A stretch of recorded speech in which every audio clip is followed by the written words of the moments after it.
Welcome to the Awakening Podcast. You can find all our episodes on awakeningpodcast.org. I'm also on BitChute, and I've got 4 other podcasts, and I'm a podcasting coach, and you'll find everything on bio.link/podcaster. Today, please welcome my guest, Bo Bissett. Hi, Roy. How you doing? I'm very well.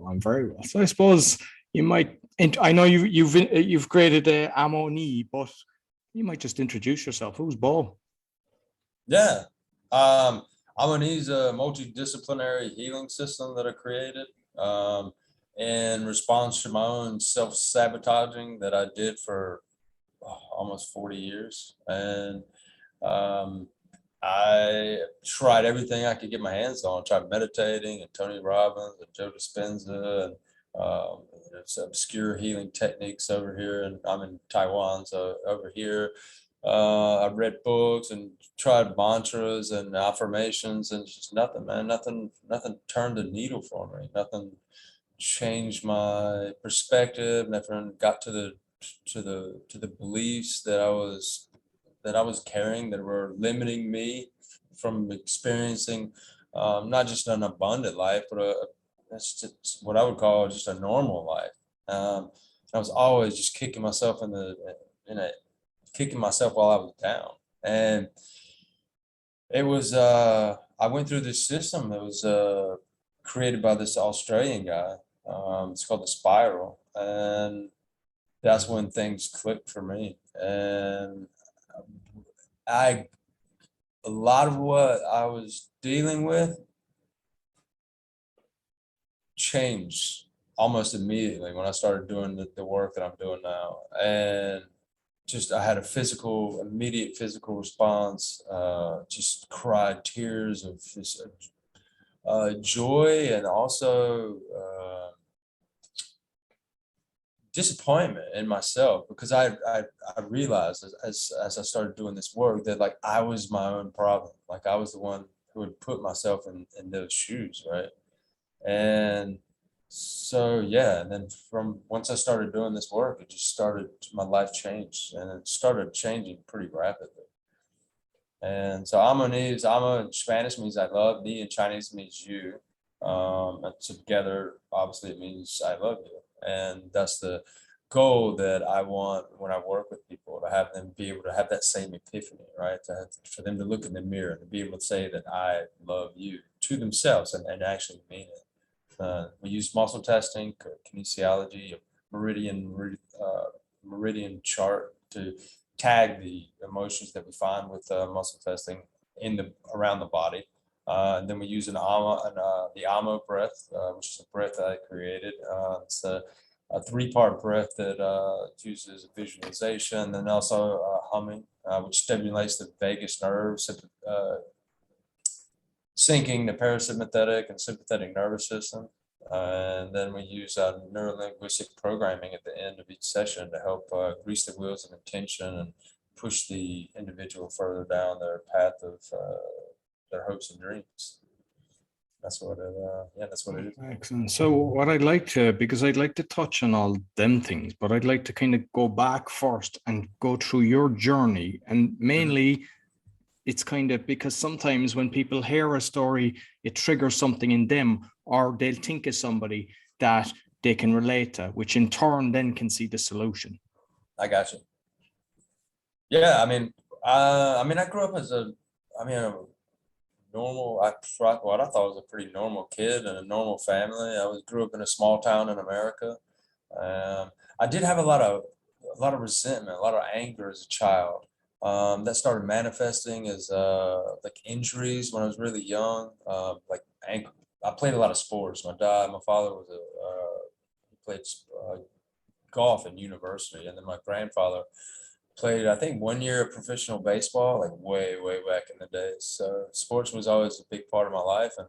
But yeah, from an early age, I was always getting hurt, spraining ankles, breaking ankles. And then when I was 15, I blew out my knee. Just completely blew out my knee. And was the sport pushed on you, or was it something that you actually wanted to do? Because sometimes that can happen with parents as well. They'll push, against their own wishes. Yeah. Well, my dad did push sports on me, but I enjoyed sport, and he let me he made sure that I tried like different sports. And he was like, just give it a try, get out there and play around. And, so there were some sports I didn't enjoy, but like I had no problem, or he had no problem after I tried and didn't like it. He was like, all right, you did a season. All right, you don't want to do that anymore. That's cool. But one of the biggest things, the anger when I was a kid, and then also when I was 12, my parents divorced. And when they sat my brother and I down to tell us that they were getting a divorce, like I said, I grew up in a small town, and like I didn't know anybody. I knew what divorce meant, but I didn't know like I didn't have any friends or families that had been through that, right? So my parents told me, and my initial reaction was I got up out of the seat that I was in and just ran out of the house and just ran away. And I went back home later that night just because I was hungry, right? And I was a 12-year-old kid and I didn't know what else to do. But that was my pattern, just running. And I ran using drugs, I ran using alcohol. And then later on in my 20s, I just basically packed up and left America. Just started bouncing around the world teaching English and using drugs and alcohol just to completely crush myself. I got 2 accidents. When I was 19, I was in a drunk driving car accident. It was a single car accident. It was my fault. I ran off the road going like 100 miles an hour, went through a telephone pole. I woke up the next morning in intensive care. And then 2 years later, I did the same thing. And it's just ridiculous, man. And I was just beating myself and self-sabotaging myself every way I could, financially, with partners, with women. I'd find a nice girl and then just run away from her, And I did that in Spain. I did that in Vietnam. I did that in Taiwan. I did that in Mexico. I did that in the Czech Republic. It's just like everywhere. And, that just ran and ran and ran. And it finally caught up to me in my late 30s. I was in Vietnam at the time, just drinking, just profusely. And I lost everything. I called my brother up. I was like, man, I need some help. And he helped me get back to the States. I got on a bicycle, rode across the country because I thought maybe I could turn my writing into something like a blog and do some travel writing. That didn't work, so I ended up back with my aunt and uncle. They were helping me get back on my feet. And my aunt told me, she came in one day as I was doing some work and told me that she had breast cancer. And right then I looked in over the next couple of days, I just kind of looked at myself in the mirror. I was like, dude, here's somebody that's done well, done all the things right, and she's got breast cancer. And here you are just completely like, you're just ruining it. You're driving yourself into the ground. Like, get it together. And so that was my spark to stop drinking. And that's just from there, I started reading and doing everything I could. But it was just like I said earlier, man, just nothing was pushing it. Nothing was like materializing for me. It was the frustration was there. The anger was still there. Like, I would meditate, and I'd be fine while I was sitting in the chair, right? But as soon as I got up and, life started happening, it's like, wow, lose it again. So, with this work, I finally figured out, that the emotions that we program as kids, like those are that's it. That was where my answer was. In fact, one of the first books that I read when I first started this journey was called Molecules of Emotion. It was written by a female doctor. She was like a prominent doctor, like neurophysicist or something like that. But what really caught my attention was that our emotions affect us on a molecular level. And I was like, oh man, so that's my key, It took me like, I don't know, probably 6 or 7 years later until, all the pieces fell into place. But yeah, that book definitely resonated with me. And when I did finally find the work that I'm doing now, it was like, I was like, I knew it. That was it. So. I think it's the journey as well, because we're always searching for. You just know when something is right, and the fact that you just tried all these things, Tony Robb and all the different ones, and some work for some people, but like I say that the memory of pain poisons us, and it's deep within, and sometimes it's squashed. And I think like I have seen that with, say, the breathwork, how somebody, they release a trauma and you're looking at them, if you're in a facilitated event and like they're seriously breaking down, but then afterwards it's like they've got it. They're kind of free from something they didn't even realize that was deep within them. Mm-hmm. Yeah, it's amazing, man. It's really, like, when I went through this work, when I first went through this, I'm about, let's see, you're in, let's see, I'm about 178 centimeters and about 70, right now about 78 kgs, right? And when I finished going through this work, it was a 7-week course, and when I went through it, I was 68 kgs. And like, I'm not somebody that should lose 10 kgs. I'm not somebody that should lose 5 kgs, right? So, and it was just like, my body was just, the word embody, right? So we embody emotions. We actually like physically take emotions on and like hold them into our body. And as I was releasing them, it was like my body was shedding those emotions and the physical matter that those emotions were attached to. And like it was a literal, physical, emotional, psychological transformation. I mean, just amazing to connect with those emotions that I had used to dictate, how I was leading my life. Right. It's, and that's the scary part, is that, our subconscious is there to look after us. It runs all the behind the scenes things, like keeping our heart rate going, our heart going, and lungs pumping, and hormones going, and all that stuff. But at the same point, like, it's also there grabbing onto these emotions and our reactions to our exterior world. So, next time a similar instance happens, it could just cue that emotion without having to, stress the system and, worry about, they can just go with what the first response was. And so by doing that, in the name of efficiency, it limits us to that first programmed, emotion.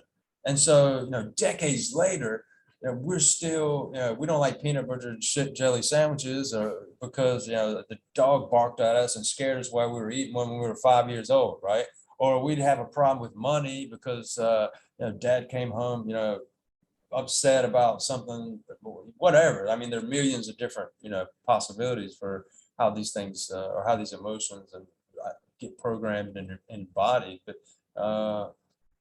yeah, the fact is, like, in our adulthood, we're actually being steered in the decisions we make by a child, by our own child and the experiences as a child.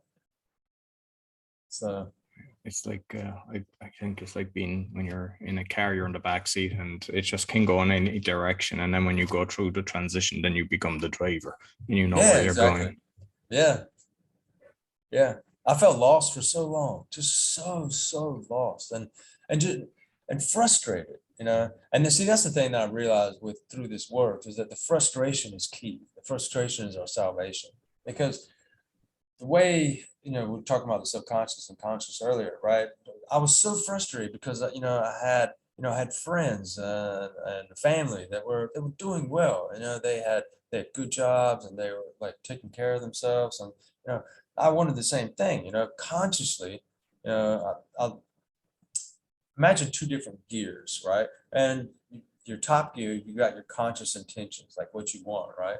And then your subconscious is the bottom gear. So and those are your the programmed emotions of your subconscious, right? So the first frustration that we feel is when those two gears are grinding against each other, right? You want this, but your subconscious is like, no, sorry. You want to lose weight, but it's like, oh, no.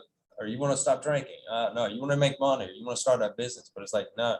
And that frustration, I found that, when you are frustrated, it's like, ding, that's the light. That's where we need to go after. There's the emotions there that we need to take care of. We need to connect with. We need to appreciate, and then move. And then, that frees up the space for you to step into a new potential. With the NLP, then, like, how are you combining all the kind of breathwork, the whole lot? So I suppose let's look at somebody that has a problem. How would you kind of because I'm just conscious of the audience, and everybody knows something. Like, I mean, it's especially in the last 2 years with this pandemic, it's like, you know, everybody's experienced even more trauma in the house, you know, fights over money, losing jobs, relationships. So like, what's the best kind of process to kind of go through? I know it's not an overnight success. Of course, it's a slow journey. No. Well, the thing is, like, the process that I take people through is a 8-week process, and we go chakra by chakra. We focus on the heaviest emotions in each chakra. So, for example, what we'll do is we'll test around. So for the first example, for the first chakra, we'll go through shame and guilt. And so we'll look for the emotions that the individual has attached to, it's anchored in their body, in their first chakra and around their body, to shame, to the instances that happen. And we use muscle testing to do that. And then we also look for the ages where that happened, right? So we do sometimes I use the first 3 ages, but depending on how old the person is, like we'll find even more emotions, and also depends on like the trauma as well, and what we find. But yeah, we go through and we find those emotions and the ages that they occur, and then we connect with them. We connect with them on a mental level. We go back and we look for any memories that are associated with that trauma at that age. And I like how you brought up trauma too, because one thing I want to point out, if you're listening, is that, you know, a lot of people see trauma as like what I was talking about earlier, like one of my car accidents or something like that, right? Well, a trauma could be trauma is an emotional response, right? So it can be as small as your mom looking at you wrong, or, you know, fussing at you for you know, taking a candy bar off the shelf at the supermarket. Or it can be like, I don't know, if you're 2 years old and a butterfly lands on your shoulder and freaks you out. I mean, it can be anything like that, right? Trauma is just an emotional response and your reaction to that stimuli. So yeah, so we connect with it connect with the trauma that we find on if there's any memories there, and if it's not, it helps, but it's not necessary. Then what I'll have an individual do is we'll go through and we'll scan the body to find out where they feel that emotion that we find that was attached to shame. Sometimes it's shame, sometimes it's anger, whatever it is, but we find it. I have them close their eyes and explore their body and find out where that emotion is stored. And then we use the meridian chart. There are specific release points on their body that are connected to the meridians where we find the emotions.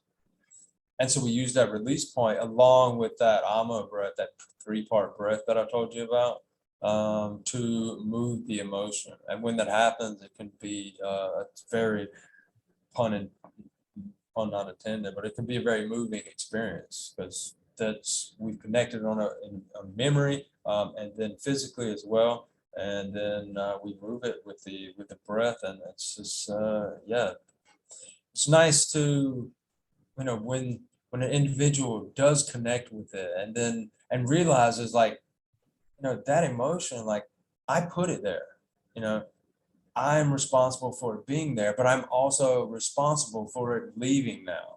So, and the thing is, like, you know, it's not something, when we do find these emotions, it's not something to beat yourself up over. Like, I kind of did that when I had this first epiphany. I was like, oh my God, I've been doing this I've been doing this to myself. I've been limiting myself and self-sabotaging myself, and like almost literally trying to kill myself, you know, for decades, right? But the thing is, like, these emotions that we programmed and that we use to dictate how our lives unfold, they've created the person that we are, right? So in a way, we have to say, you know, well, I am this way because I am the way I am because of the decisions I've made, which are based on the emotions that I've embodied, that I've anchored. So in a way, I have to thank, you know, that emotion and my subconscious for helping, for molding me in that way. And now I can use the experience that I've gained from those experiences and move forward with the knowledge that now I can make choices on my own.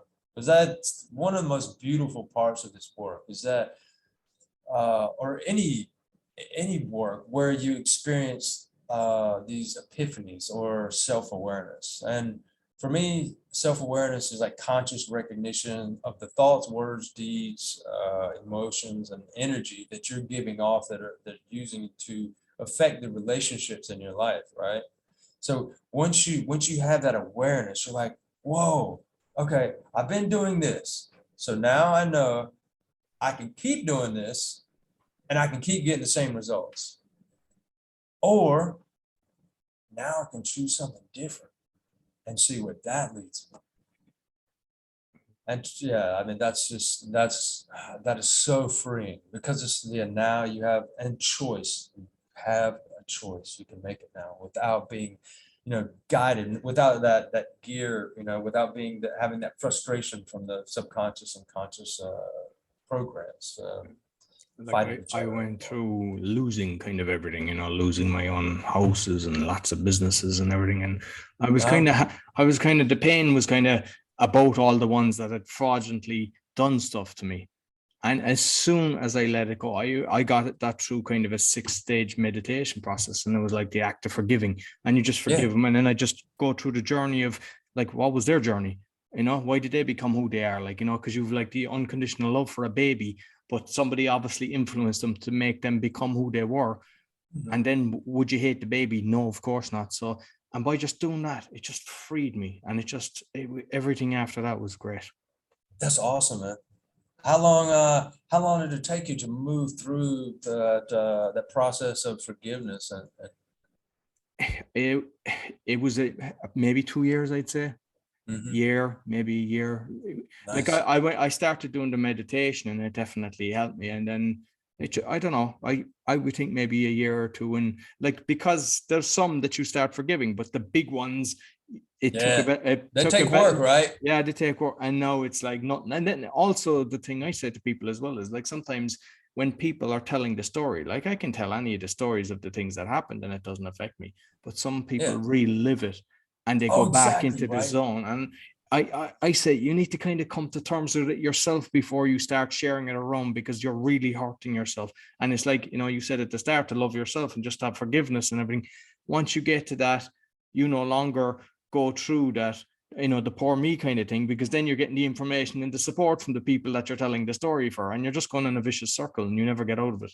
Yeah, exactly. I was myself, I was stuck in that cycle of just like, and I didn't think so, I was just like, these things had happened to me, and I was like, I would tell the story, but like, looking back on it, and like, man, I used to like, I'd feed off that story, and feed off the pain that I'd suffered, and the pain, I wore that pain and like the suffering like a badge of honor, right? And then once you lose, once you leave, once you let it go, it's like, yeah, it's just something happened, but that's me, like, that's just what happened. It's not who I am anymore. So it's cool, man. Awesome. Yeah. I think you become bulletproof after that. It's like you go through something like that, you just look at the world differently. You don't let things. Totally, right? Yeah. And what you're doing then, is it only kind of in situ, or can it be done online, like when you're dealing with people? Yeah, can do online. Yeah, totally do online. So one of the first things, I started working with an individual, and when I started doing this on my own, I started working with a lady, and she was up, and I'm in the south of Taiwan, and the second largest city in the country, called Kaohsiung, and the woman I was working with was up in Taipei, and so we were doing online work, and then there were some issues with internet. So I think it's one of the last sessions that we actually did over the phone.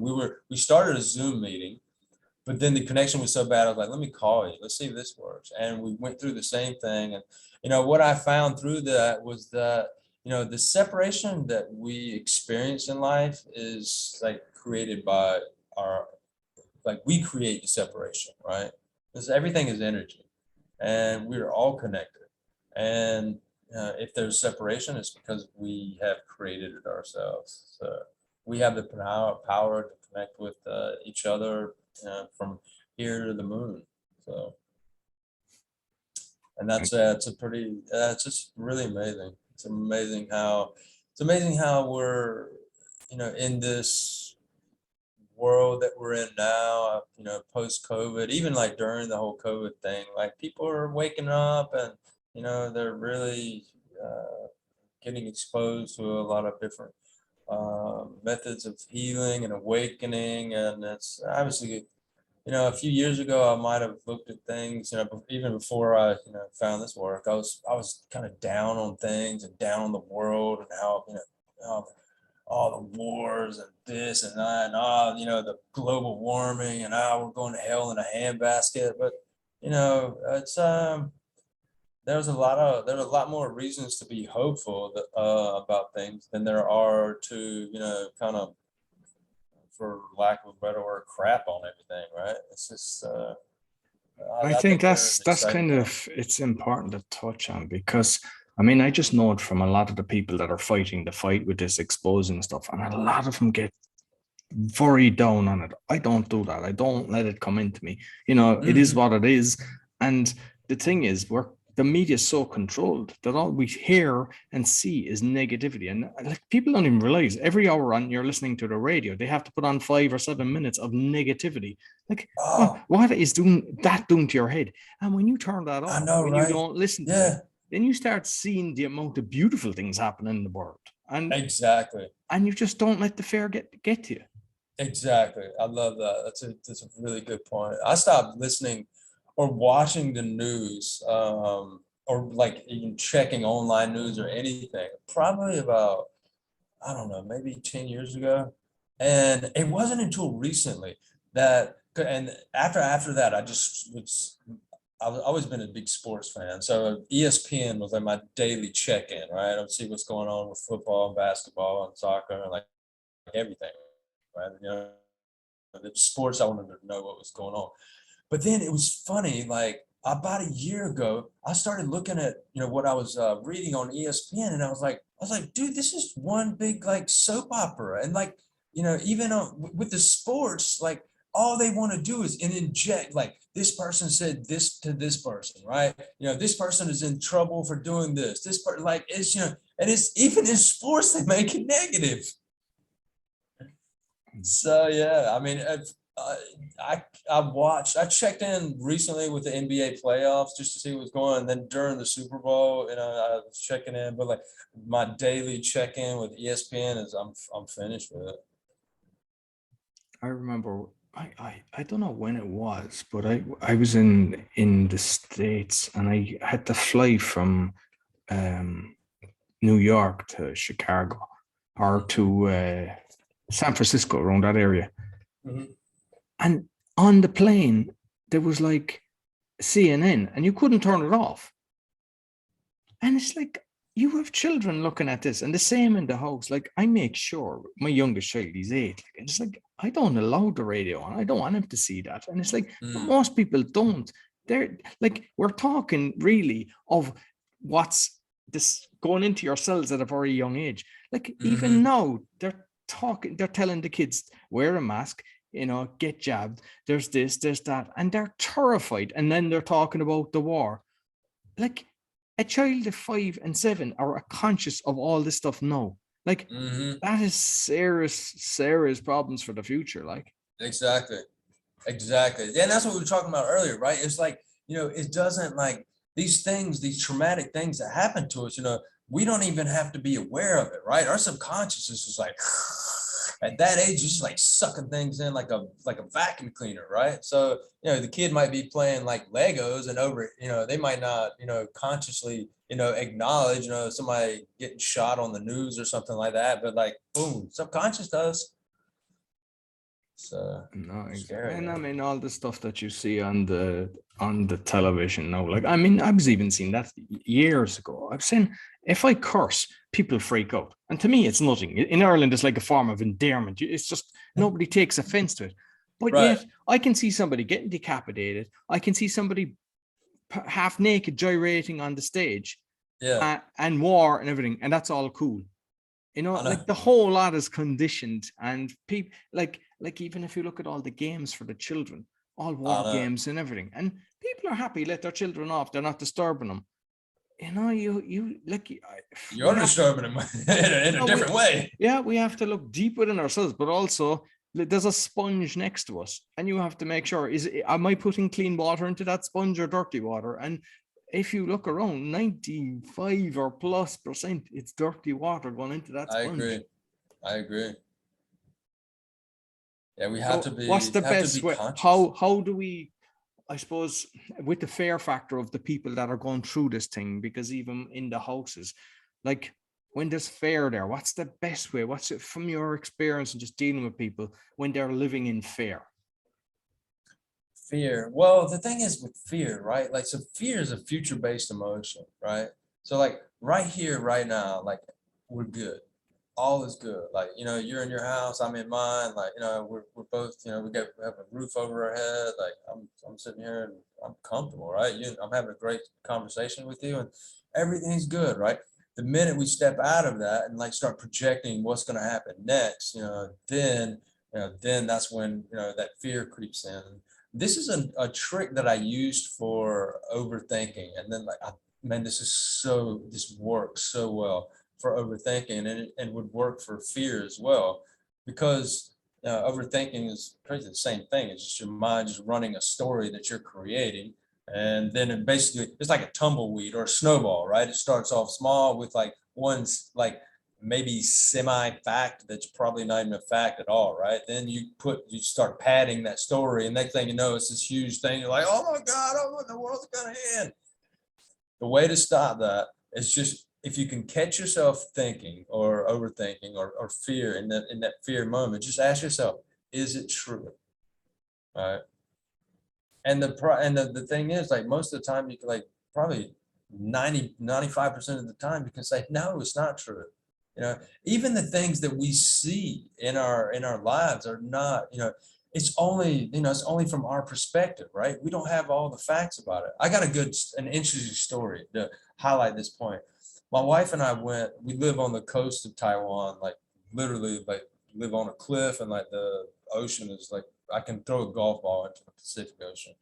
And so on the weekends we go down, there's a little sports center that we go down to, and we got kayaks and paddle boards and stuff like that. So we'll go down there and play in the ocean. Well, a few weeks ago, we go kayak, and we hadn't been out in a long time, and we're just paddling right up the coast, just beautiful, having a beautiful paddle. And I look up in the distance, and one of the cliffs, it looks like there was a hole in the cliff, like, and I was like, oh my God, I was like, sweetheart, have you look at that? Is that like because it was right around the time of rainy season. And I was like, wow, is that like a big landslide that just like carved out a big hole in that cliff? And she was like, oh my God, I can't believe, like, that's huge. Like, you drive like a bus through that thing. And so we're paddling and paddling, we get closer and closer. And the closer we get, we're like, holy cow, that's like huge. I can't believe we've never seen that before. How did we miss that? And then like right as almost where we got on it, we both looked at each other and like, oh my God, that's not a hole. It was a tree that was sitting on the cliff, right? But the sun was hitting it at an angle that illuminated it, and it made it look like it was like there was a hole in this cliff, but it wasn't. It was just a tree. And so the thing is, like, we had thought, and we were like dead set on believing that there was a hole in this cliff. And then come to like, when, once we got on there, it was like, no, our mind was just not our mind, our eyes were playing tricks on us, and everything. It was just an illusion.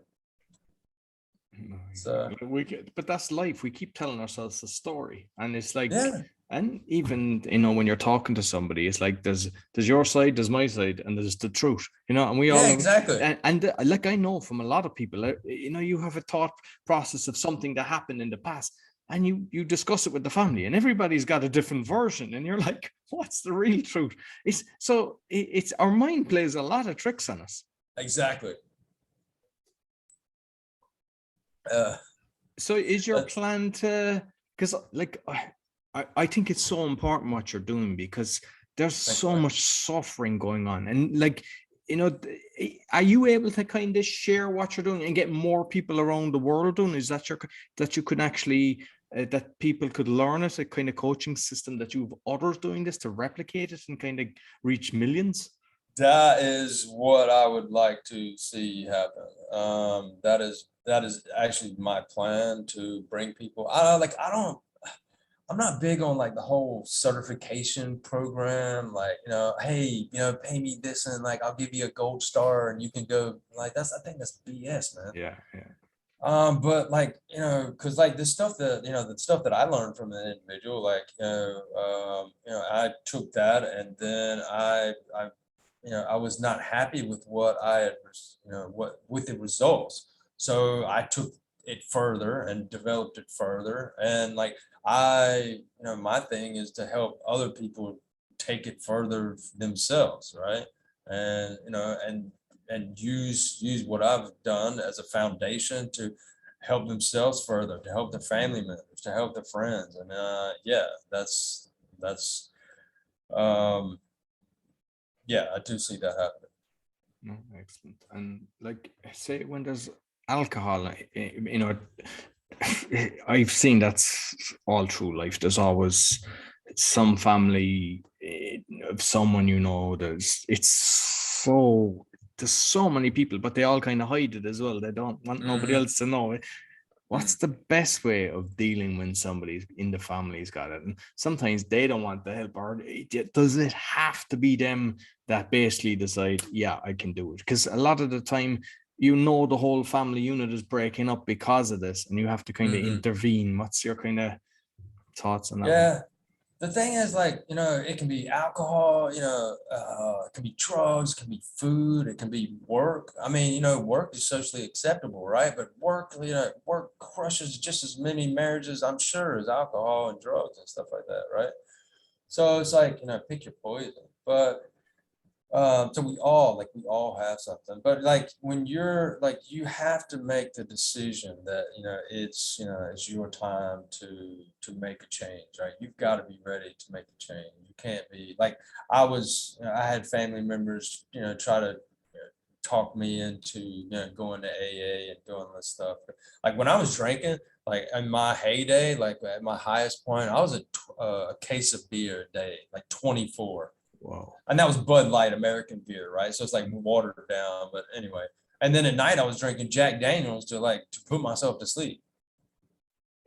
And you could have told me, like, I had people like, dude, you're drinking too much. I'm like, whatever, it's not. But when you've got to make that decision. Nobody else can make it for you. So,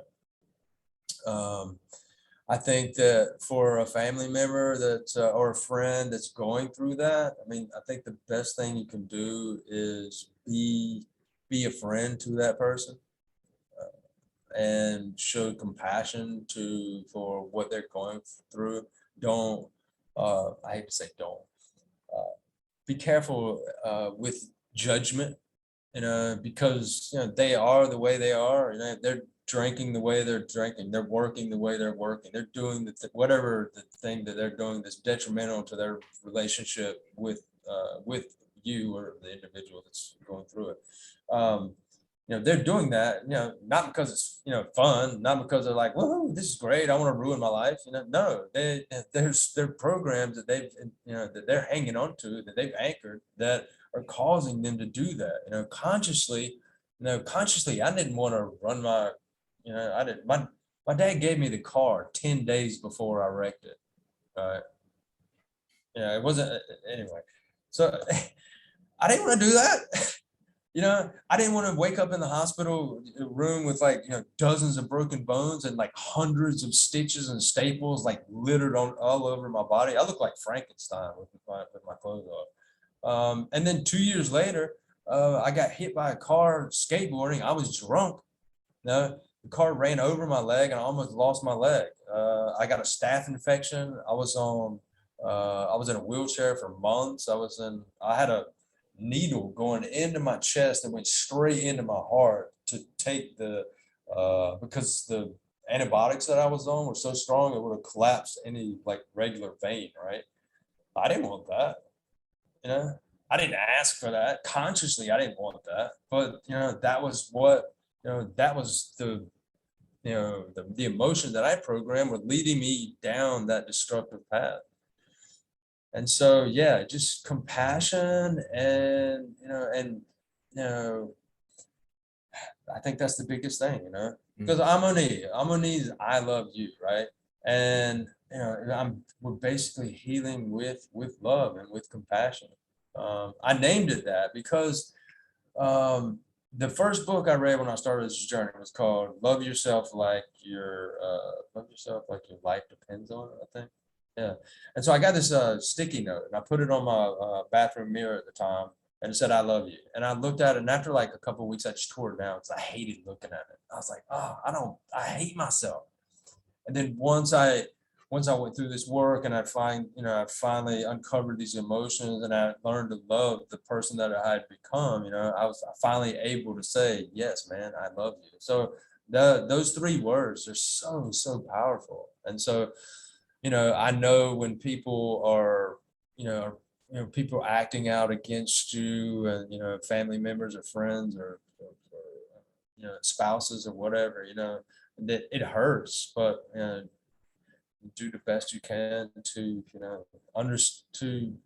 to try to understand that they're not doing it out of just meanness.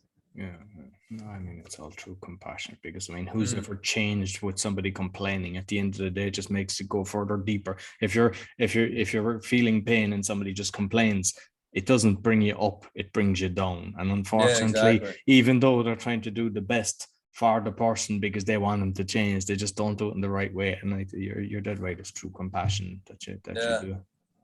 Yeah, just like empathy, that's really huge. Just understanding, it's not, it's not to hurt you.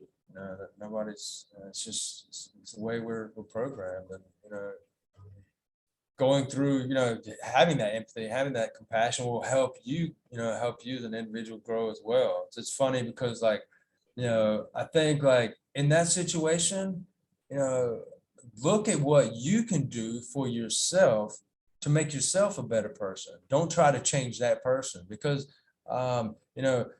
we can't heal others until we first heal ourselves, right?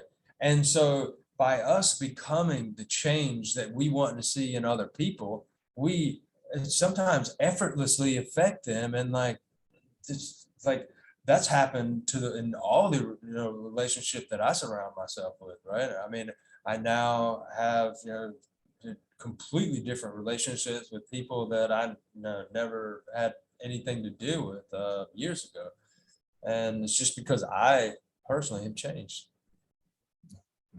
And it's just kind of finally is on the breath work. What kind of breath work were you doing, and do you have a process as well for now to just kind of stay in flow? Yeah, I do. I do the work that I do now probably once a week, just for clearing any like any emotions that I've been going through, that I've been experiencing during the week, because I've got all the root stuff. I've got all that cleared out, and it's more like housekeeping now. It's kind of like, if you're going to lose weight, you can't just eat one meal, right? One healthy meal. If you want a nice body, you can't go to the gym once, right? It's got to be routine, right? You've got to keep it up and stay on top of it. So I do that. And breath work for me is like really, really important. That's something I do almost every day. I'll do some Wim Hof breathing, to really help boost my immune system. And then at the end of my Wim Hof sessions, I'll do some push-ups, and then I'll sit back up and I'll do some meditation, starting with the Amo breath that I told you about. So the Amo breath is it's a 3-part breath. So Amo in Spanish means I love, right? So it's AMO. So with the A part of the Amo breath, it's a so we're visualizing light coming down from above, down to our crown, down through our throat, and into our chest, right? And then it's almost like the Om sound from the universal sound, the meditation sound. And so we imagine that light coming down, and as we do that, we're connecting with the emotions that we when I'm doing the coursework, imagine the emotions that we're connected with, swirling into the heart center, and that part comes with the so with the M, so it's and that's the humming part, right? That's the step that stimulates the vagus nerve, and with that humming, we're imagining that light that we pulled in, like swirling clockwise in our chest, and it does pulling those emotions that we connect with. And with the O, the third part of the breath, we're like, oh, and we're imagining that energy, all of that collective energy being expelled out of our chest. In the 80s, there was this cartoon called the Care Bears, and they would sit there and like shoot like love or whatever out of their chest when they were fighting the enemy. So it's kind of cheesy, but that's and like with the ohm, because I heard of with the polar shifts or whatever. I mean that no longer works, and I've heard of is better. So like, have you heard? Yeah, you know, but I think we just kind of know ourselves, because when you do something and it works, you just know, you just feel it. Yeah, exactly. I did not know the whole polar shifting and thing. No, it's exactly what you said. Like as I was going deeper with this work before this the Amo breath kind of came into my consciousness. One of the biggest emotions that I was experiencing as I was releasing these old traumatic wounds was anxiety. And man, the anxiety would riddle me. I mean, just like, oh, you know, I was almost like one of those classic examples of like somebody with a paper bag, just like, you know, I didn't wasn't that bad, but it was pretty bad. And so, and that's where, yeah, I was doing it one day, and I was like, because my wife had been through like a Reiki course before I went through this work. And so she was helping me every once in a while. I was like, I need some help. And she would, you know, put her hands on me and, you know, help me calm down with using Reiki.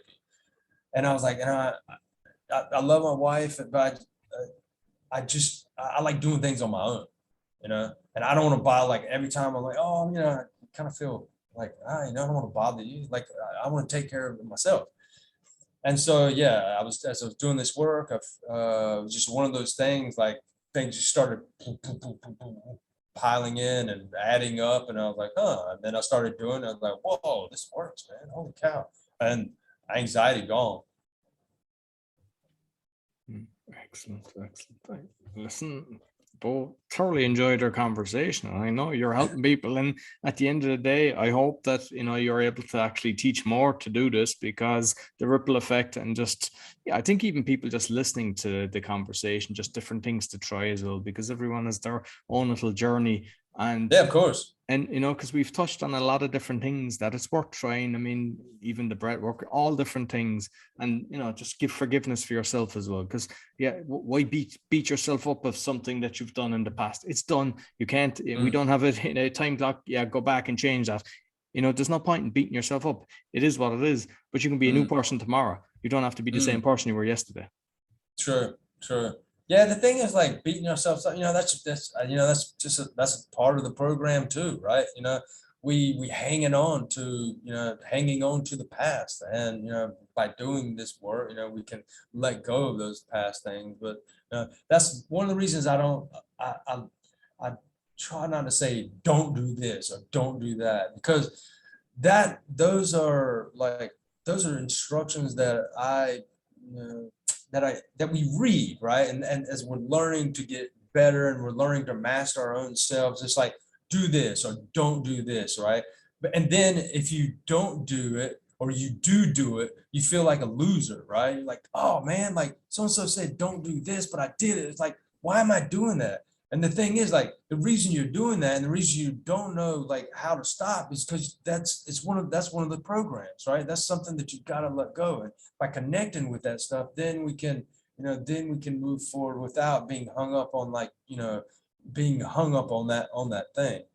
No, So it's very important what you just said, because that's what happens. You know, like, you're trying to improve, and then you start beating yourself up, because whether it's eating or drinking, and you just have a bad day or whatever, you don't want to be, because then by beating yourself up, your emotions go down, the vibrations go down, and then you go back into the cycle. exactly. So, yeah, no, love it. listen, both thoroughly enjoyed the conversation. You might let people know how they can get in contact with you. Yeah, definitely check out the website. It's amoneclear.com.